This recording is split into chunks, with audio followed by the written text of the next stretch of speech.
समय की बात है। एक शांत गांव में रवि नाम का एक आदमी रहता था।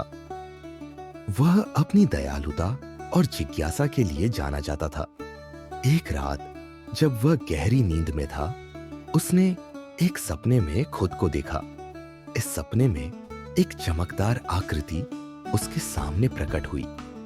रवि, यदि तुम सुबह के समय जादुई तालाब में स्नान करोगे तो तुम भगवान बन जाओगे।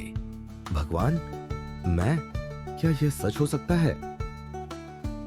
ईश्वरत्व के वादे से प्रेरित होकर रवि जल्दी से तालाब की ओर बढ़ा।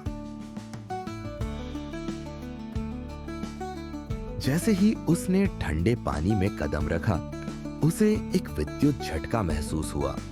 कुछ क्षण बाद वह बदल गया, चमकदार और दिव्य। रवि के बिना जाने दो बंदरों ने ऊपर से सब देखा। मोती ने उलझन में सिर खुजाते हुए कहा, रानी, हम यहाँ इतने समय से हैं, हमने इस तालाब में स्नान करने के बारे में क्यों नहीं सोचा? शायद यह हमारे लिए नहीं है। हमें सावधान रहना चाहिए। इसको स्नान करते हैं, हम भी भगवान बन सकते हैं। लेकिन अगर यह काम नहीं करता या इससे बुरा हो जाए? रानी की चेतावनियों को नजरअंदाज करते हुए मोती तालाब में कूद गया।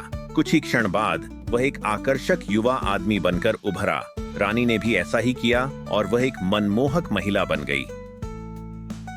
और वे उनकी शक्ल देखकर हैरान रह गए और खुशी से चिल्ला उठे, अगर एक स्नान ने हमें मनुष्य बना दिया तो सोचो दो स्नान क्या कर सकते हैं।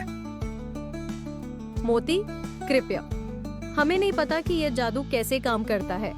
उसकी प्रार्थनाओं को अनसुना करते हुए मोती फिर से पानी में कूद गया। लेकिन जब वह उभरा तो वह अब मानव नहीं रहा। वह फिर से अपने बंदर रूप में लौट आया। एक गुजरते मदारी ने उसे देखा और उसे उठा लिया। इस बीच रानी शहर गई, जहां उसकी सुंदरता ने राजा का ध्यान खींचा। समय बीतने के साथ रानी महारानी बन गई। एक दिन जब उसने बगीचे में खेलते बंदरों को देखा, उसने एक को पहचाना। मोती! मोती, आपको क्या हुआ? आप उदास लग रहे। मैंने अपनी लालच को मुझ पर हावी होने दिया।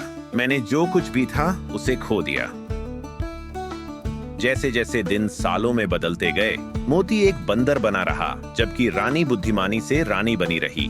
वे अलग अलग जीवन जीते रहे, लेकिन उनके दिलों में महत्वपूर्ण सबक थे। जीवन में महत्वाकांक्षा आवश्यक है, लेकिन अनियंत्रित लालच पतन का कारण बन सकती है।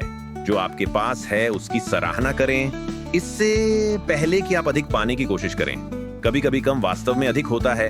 हमें यह समझना चाहिए कि अति लालच जीवन में विनाश का कारण बन सकता है। इसलिए हमेशा संतोष और संयम से जीवन जीने का प्रयास करें। अगर आपको हमारी यह कहानी पसंद आई हो तो कृपया इसे लाइक करें, शेयर करें और हमारे चैनल को सब्सक्राइब करें, ताकि आप इसी तरह की और दिलचस्प कहानियों का आनंद ले सकें।